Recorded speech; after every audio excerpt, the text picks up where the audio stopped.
Hi, my name is Brenda Miller, and this is my presentation of the Danielson Framework and how it connects to our course readings. So the first domain is planning and preparation, and I chose to talk about one of the components that is demonstrating knowledge of students, interest in cultural heritage. I feel like that really connects with everything we've been learning about. Interest in cultural heritage are so important to know in order to learn how to teach our own students. I know I brought this up in something, but I had a student who refused to look at me when I spoke to him, and I kind of perceived it as being disrespectful. But then I found out that in his culture, it's considered disrespectful to look at an adult in the eyes. And so if I hadn't have learned this, who knows how far I would have taken things with thinking this boy was being disrespectful to me. Um, there's so many things we don't know about their cultures and just about them in general. And the more we learn, the better we are able to teach them and to connect with them. And also, learning about these students shows that we care about them. For example, knowing how they did at a soccer game on the weekend, or knowing if something is going on in their house, really kind of helps build a bond, with us. And it also forms trust for some of the students who need, a trusting adult in their lives. The next component is designing student assessment. And I think this is something that's really, really important because we're finding more and more that our ELL and African American students are scoring pretty low on most of the standardized tests, that our district has in place. A lot of times, and this was said actually in our reading, that these tests are used for placement. And so these students are perceived as needing more help. So they're placed in classes where, they're not really encouraged to use their higher level thinking skills. Instruction is a little bland and can get mechanical.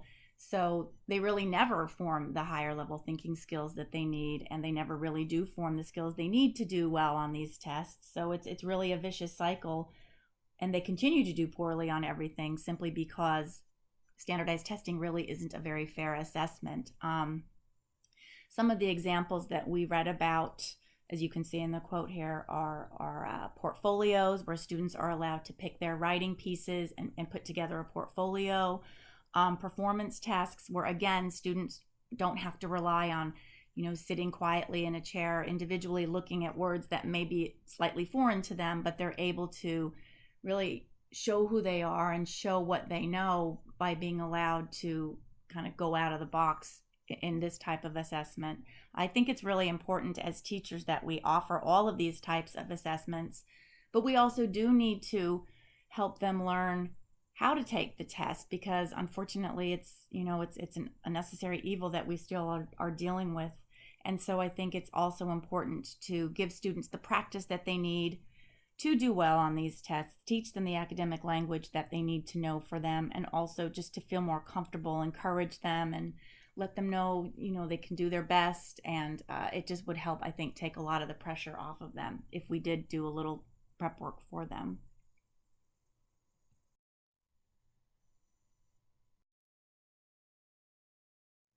The next domain is domain 2, the classroom environment. And the component I chose to write about is creating an environment of respect and rapport, teacher interaction with students. And I was looking through Nieto and Boyd, and the quote that I have here, I think happens more than teachers really want to admit. A lot of times the fast learners, or the smart kids, however you want to call them, are given more attention. They're held, to be more reliable. They are the ones that get more of a challenge placed upon them. And that's really not fair, to our other kids who may have a difficult time, learning. It doesn't mean that they have less to offer. They just may need to be approached in a different way. Teachers need to be aware of all this. And we also have to just give our expectations for all of the students, challenge them in any way that we can. I think teachers subconsciously do this, favor the faster kids, and it's actually the very opposite of showing equity and respect. Attitude that the teachers have towards students has a huge effect on their achievement and really who they become as students. So it's important just to make sure it's equitable. Everybody feels challenged. Everybody feels respected.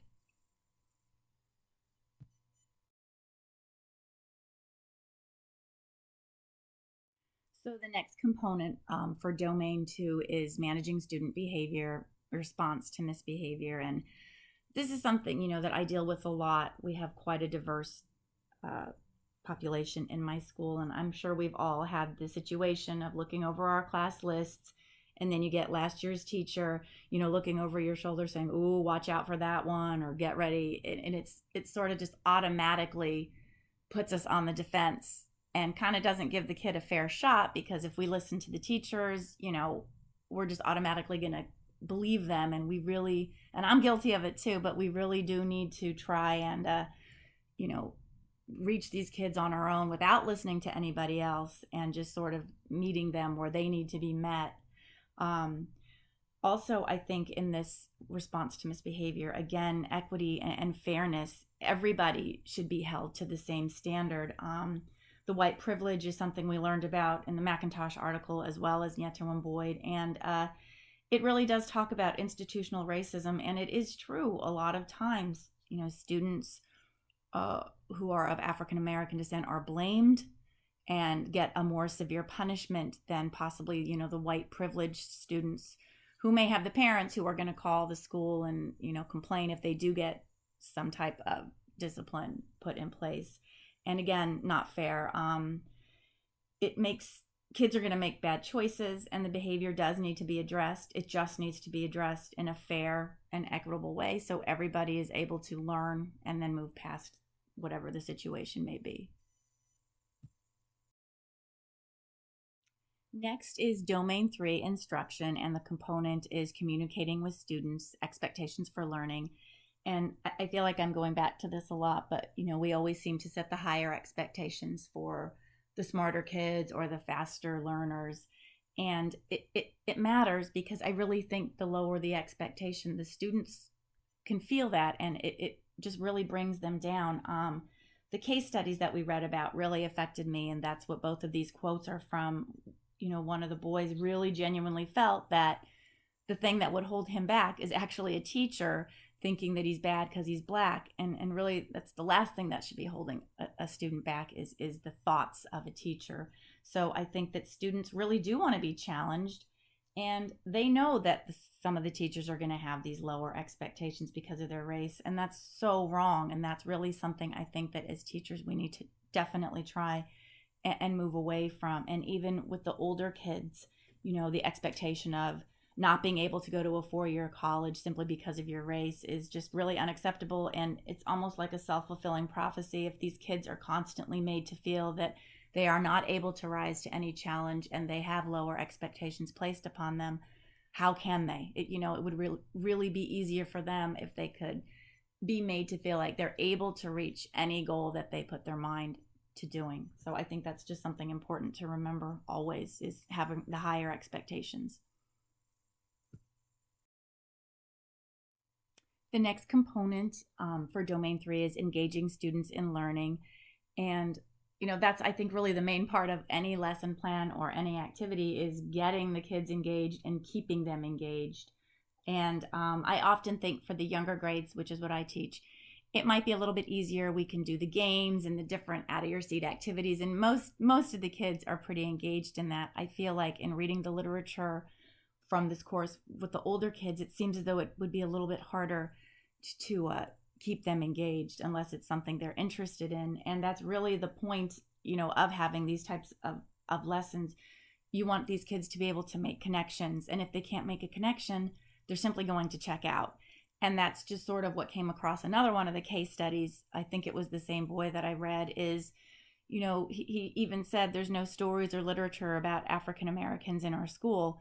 And that really hit home, and it really is going to change my teaching. I'm making it a point really to try and get more and more multicultural literature for the kids to enjoy, written by all different authors all around the world. And I really think kids get excited when they can see a story that they can relate to or written by someone from their culture, and it's going to keep them more engaged. Another quote that really resonated in me is, "A monocultural education deprives all students of the diversity that is part of our world." And what a gift we can give these students by opening the door for them to see the world around them. And a great way to do that, I have learned, is through literature.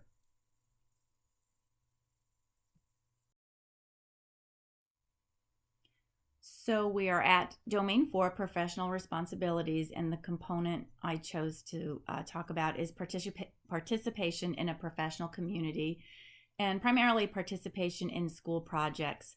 There's so many things that we can do, in our schools to get kids involved, get parents involved, get other teachers involved, and really basing these activities on cultures is something that I really think a lot of the families would appreciate and really want to be a part of. Um, I think it's important for all of the families to feel included, and oftentimes, notes go home about certain activities only in English. So I think it's important to think about where your students are from, and if there's a way you can use Google Translate so they're able to understand it, that's something that I think is really important to get participation going in the school. And I just feel like, having these types of, as it suggests in Yetu and Boyd, talking about heroes from all different backgrounds, and anytime these kids are allowed to celebrate their culture or their traditions, I think is such a positive aspect, and it just helps them really enjoy school more and more, and the parents as well.